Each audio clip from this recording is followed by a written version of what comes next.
conversation. So welcome and happy Tuesday to everybody. This is the first episode of the fourth season of the Open Heart Collective. And as you guys are probably wondering, Ryan, you're in a different location. I actually just moved into my new office today.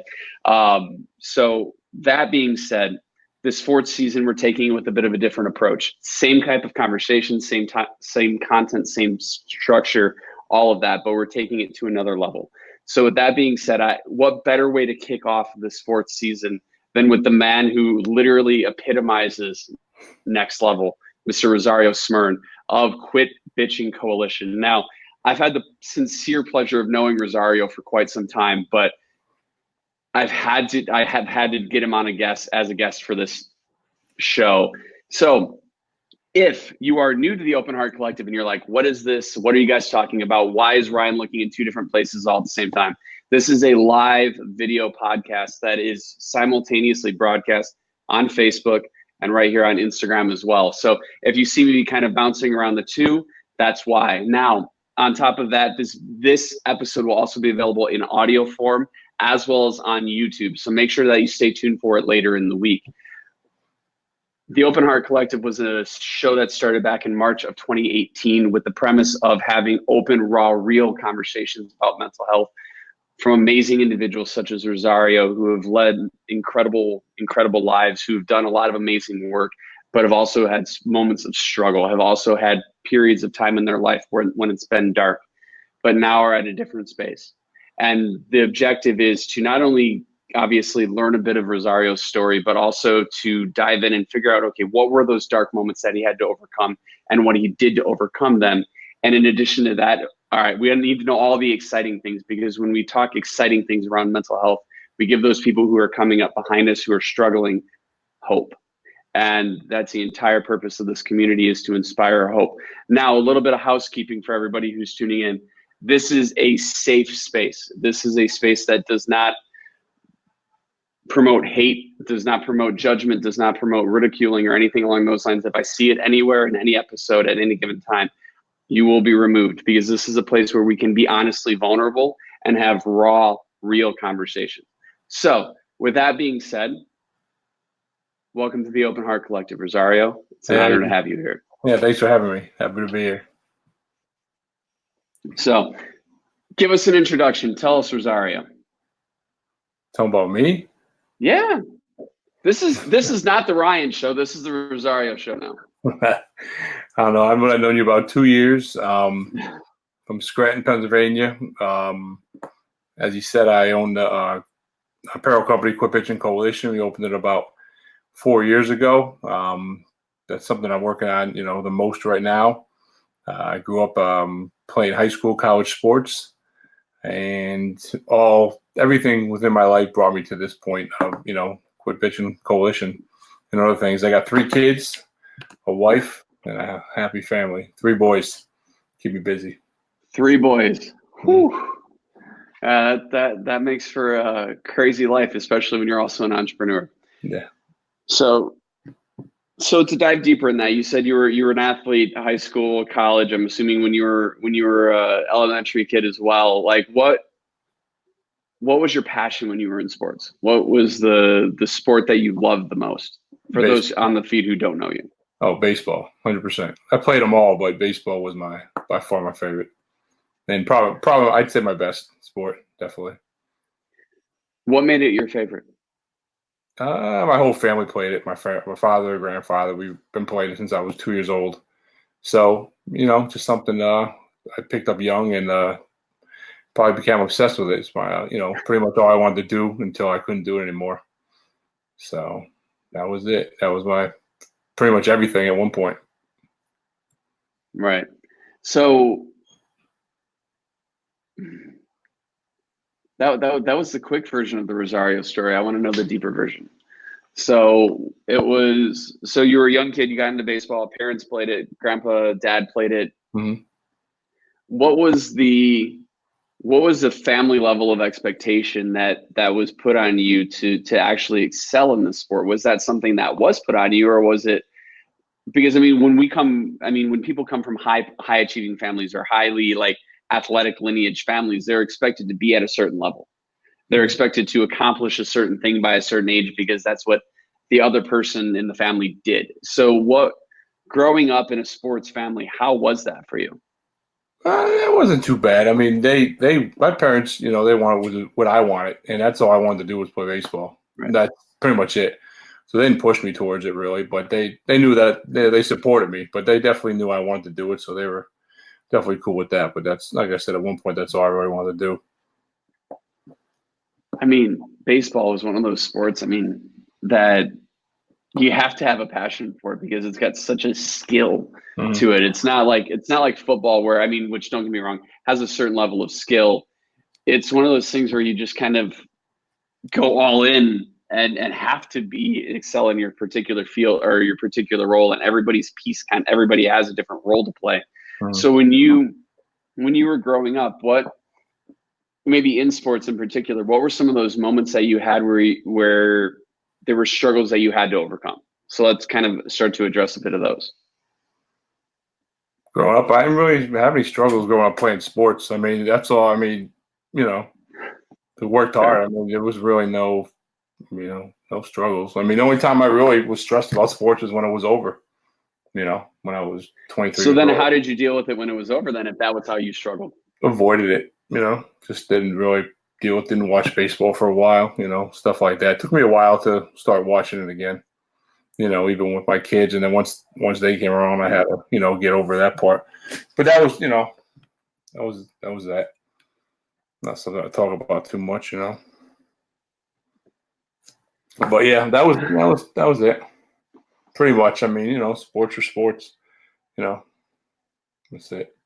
But it took me to where I'm at today, so I'm good with it now. It took me a while though, a couple years, but we're good now. The journey is always the best part, right? Sure. Because you experience so much, you grow in certain ways that maybe you didn't anticipate growing before. It was music that's led me to this, to hosting this show, to being involved in marketing and advertising, to being involved in doing in life as a coach and life as a creative and as a content creator and all of those. It's definitely one of the pieces where, so when you're looking at all of it and all the things that you have the ability to do now running an apparel brand and a lifestyle company, which I've had the distinct honor of working behind the scenes in for the last couple of months. What was maybe that moment in your life that was a period of transition that, okay, I can't play sports anymore? Like, childhood was great, right? Like you've already said that childhood was great, sports was amazing, and then it stopped. What made me get over it? No, what was the feelings when it had to stop? And then what did you do to move past it and through it? Well, I want to say it again, that this is a safe space. So this is one of the things where I'm going to push you to go a little bit deper with that. I'm not a deep dude, man. You're not going to get so far with me. I'm just being real with you. Fair enough, but that's not me.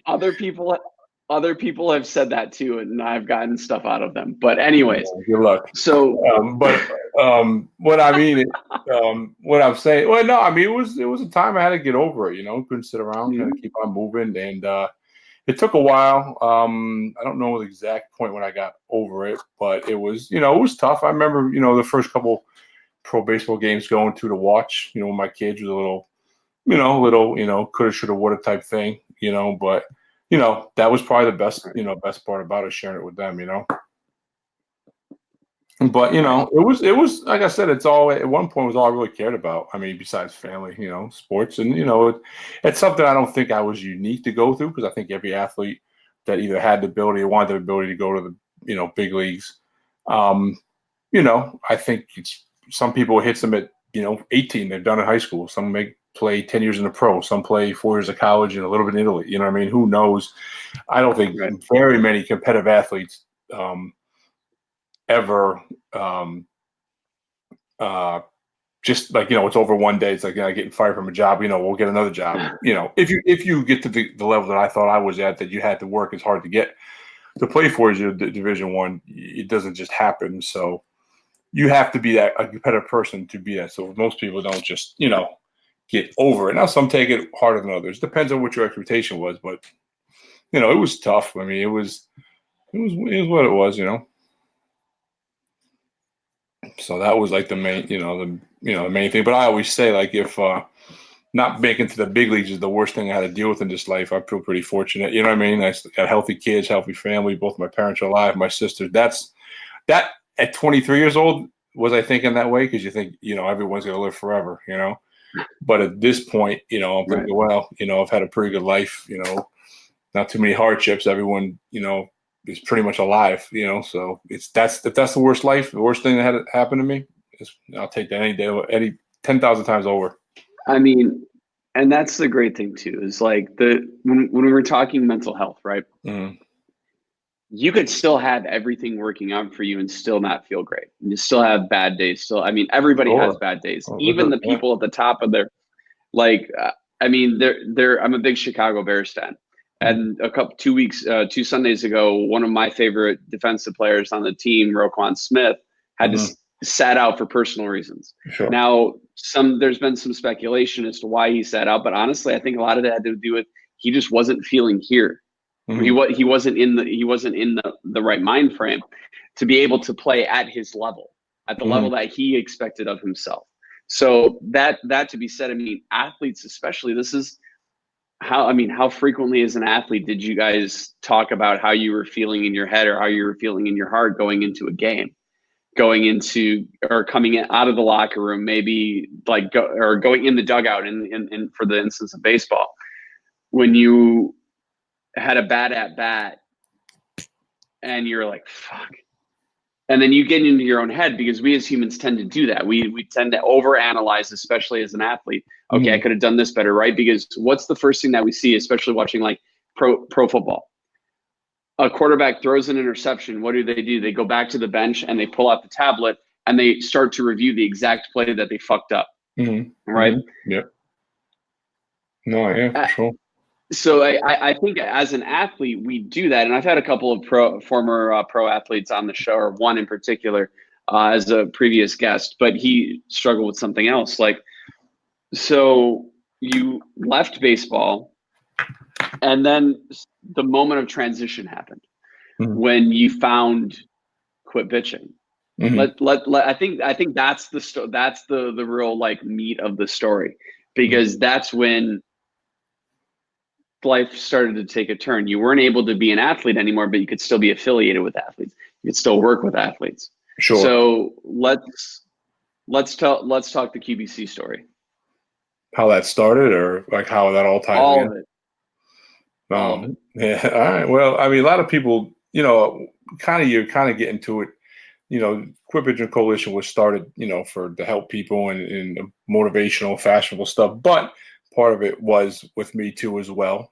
Certain things my wife has said to me, you know what I mean, about, I've talked about the baseball for a while to it. It's still, other business ventures or things that either failed or for whatever reason did or didn't.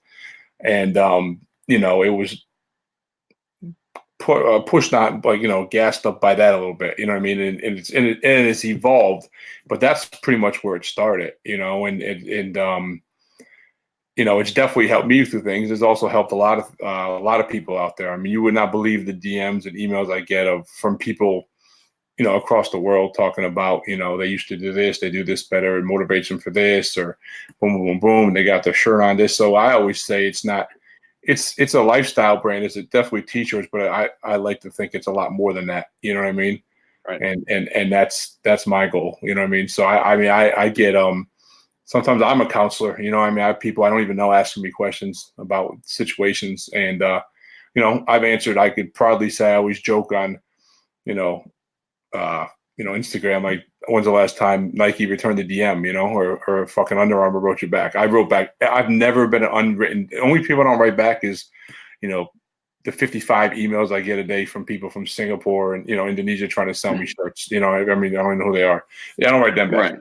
But everyone else I write back, and I do the best I can. I'm not a trained person, but I just say what's, on my mind and, what I would do or maybe learn from, Well, and that's just the thing too, is like, I'm not a therapist. I'm not a counselor. I don't have a degree in mental health. I'm just a person who's fucking lived it. Yeah. I've been there with the blade to my wrist to and wondering why the fuck I'm doing this, only to then be here now 17, almost 18 years later saying, I'm still here. Sure. And if I can move through it, and I can see, I mean, I've seen hundreds of people over the years who have been like at the moment when it's potentially the last moment. Mm-hmm. And it's being that resource. It's to know that they're not alone, because, Sure. and I can only imagine I mean, I'm a big fan of QVC, and I was a fan from the beginning, even before we got connected on a friendship level. Mm-hmm. So for me, it's been an absolute honor just to see the community grow in these last 2 years since we got connected. Sure. And the amount of people that I know are responding to you. I mean, I don't have access to like any of the social media stuff, but like I see what you share. So if that's what you share, I can only imagine what's happening that you're not sharing. Oh, That's coming through. And that's really where QVC and the Open Heart Collective are tying in, because it's like we are people who are leading communities, and the communities can be based around open and honest vulnerability. Like, hey, I'm not having a good day today, and that's okay. Sure. But if you say, and you can be honest with the fact that you're not having a good day, those people who are looking up to you are going to actually be able to start saying, it's okay for me to not have it.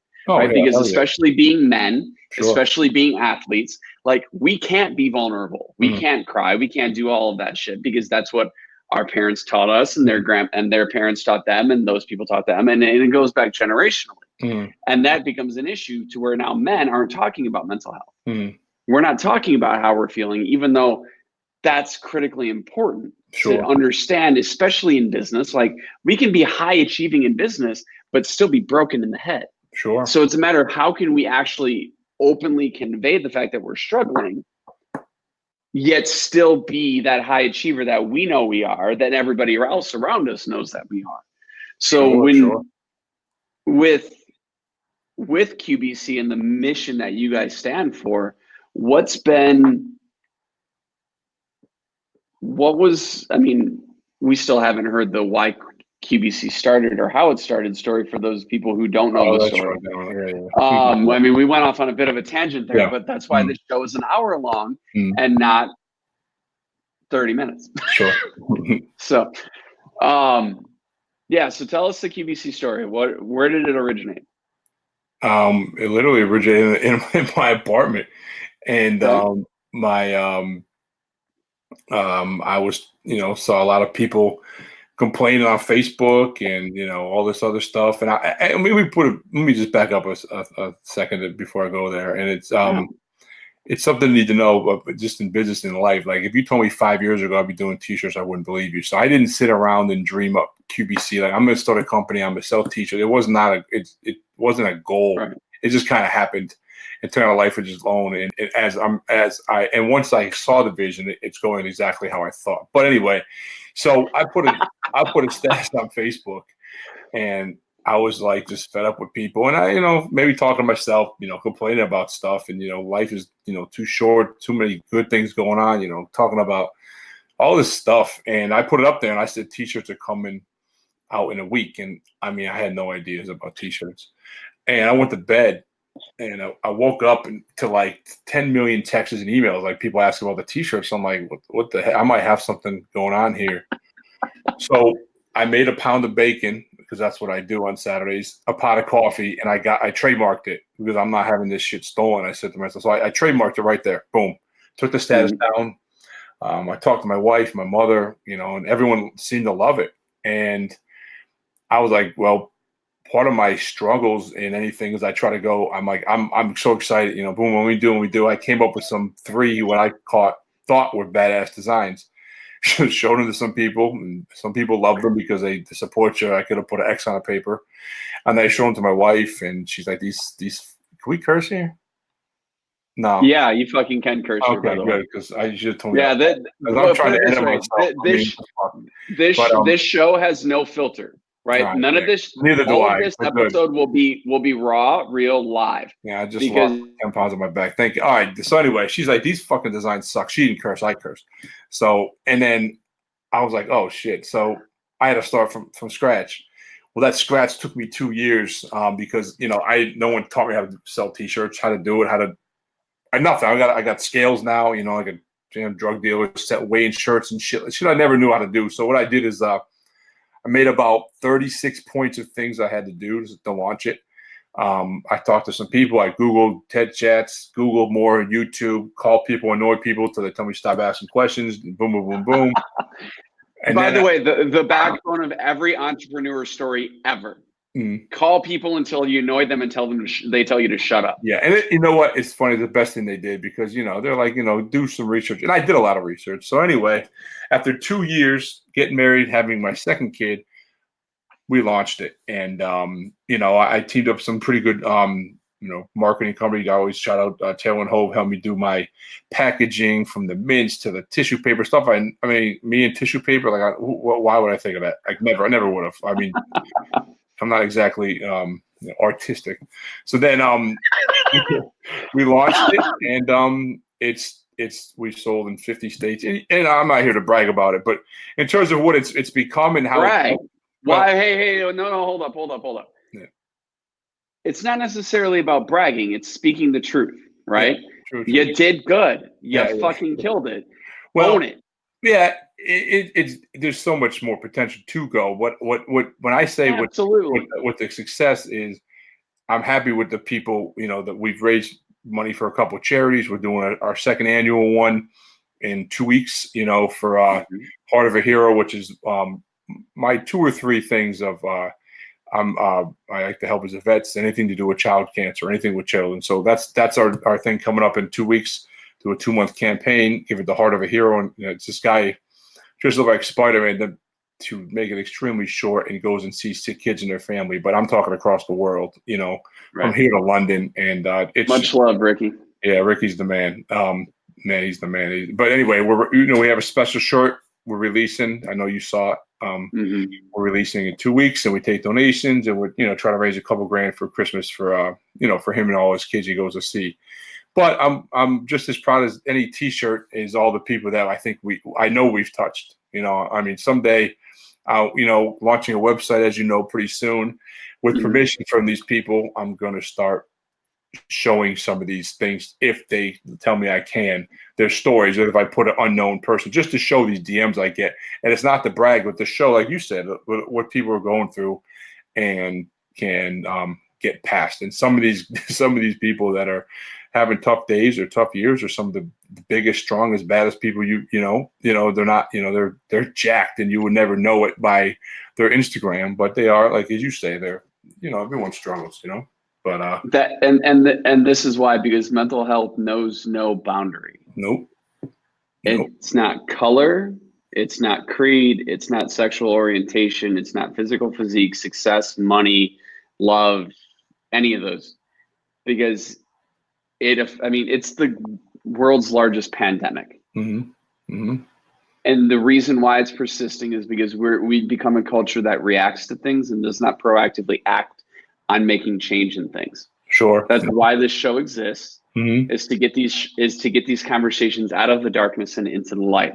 Because we know that if we can shed some light on it, if we can be a light in what is a dark world, which is exactly why literally I'm sitting in a dark room with one singular light facing on me. Because I'm being a light in the darkness. That's literally the objective of the show, is to show people that they can come through it. Well, they can inspire with whatever their backstory is. Well, no matter. Well, look at all the multi-millionaire, 100-millionaire celebrities, that commit suicide. You think they got everything in the world, a couple $100 million, and they're happy, and so you never know. I mean, being in the music industry for as long as I've been. Oh yeah, sure. I mean, when Chris Cornell and Chester Bennington lost their battle, that was the catalyst for this. I said, I can't fucking sit in silence anymore. I can't sit and watch this become a situation that we react to with a sad face on Facebook and not openly talk about it. Sure. And I mean, and I believe that if we'd have had openness in communities like what's in the Open Heart Collective, sure, then, and accessible to people, we would be much further ahead in this conversation around mental health. Yeah. But the fact of the matter is just now is it starting to become a topic of conversation. Mm-hmm. And it takes us, because to stop this pandemic, it's going to take us and saying something, Sure. asking for help, going up to that person that you think might be struggling and say, hey, do you need to talk? Mm-hmm. Yeah, I know that's a big deal. I mean, I agree with that. I mean, I talk to everyone, walking on the street, doesn't matter, you know what I mean? So you never know, so Right. I'm a big believer in that, you know what I mean? Definitely that, because I think there's way too much fucking mean people in the world doing dumb shit, posting on Instagram, so definitely agree with that. Right.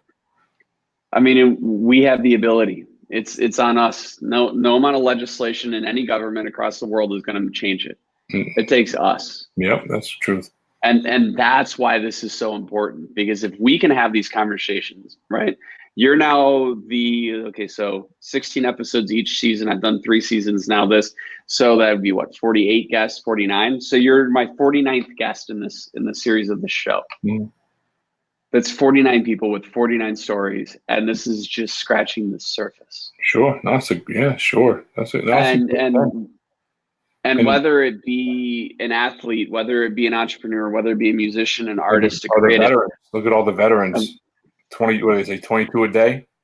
I have 27 a day was the last that I saw. It went up? Wow, that's terrible. And actually, one of my next guests that I really want to get on the show is a person who's growing rapidly on Instagram, but she goes by the name of the Fit Pizza Girl.